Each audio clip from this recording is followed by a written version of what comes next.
Ketua Dewan Kerajinan Nasional Daerah Aceh Marlina Muzakir memimpin penanaman perdana tanaman murbei di Kampung Sim, Kecamatan Darussalam, Aceh Besar pada Kamis 17 April 2025. Langkah ini menjadi bagian dari upaya menghidupkan kembali industri sutra Aceh sebagai sumber pemberdayaan ekonomi masyarakat lokal.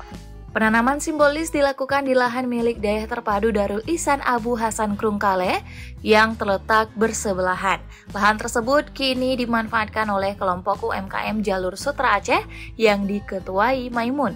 Sejumlah tokoh hadir dalam kegiatan itu termasuk istri Wakil Gubernur Aceh Mukarramah Fadlullah serta jajaran pengurus PKK dan Dekranasda Aceh.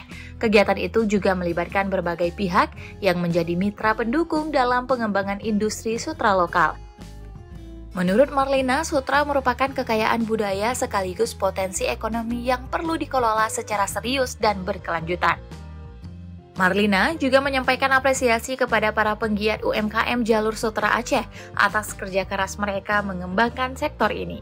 Ia menegaskan komitmennya untuk terus mendukung dan memperjuangkan penguatan UMKM di Aceh, terutama yang berbasis pada warisan budaya lokal. Usai penanaman, Marlina melanjutkan agenda dengan berziarah ke makam ulama Aceh Abu Hasan Krungkale yang berada di dalam komplek Dayah Darul Ihsan.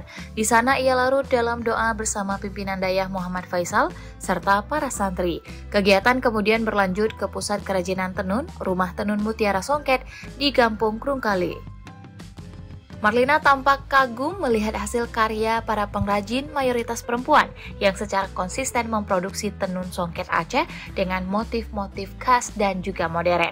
Marlina berharap keberadaan UMKM ini mampu mendorong kemandirian ekonomi masyarakat sekaligus melestarikan warisan budaya Aceh.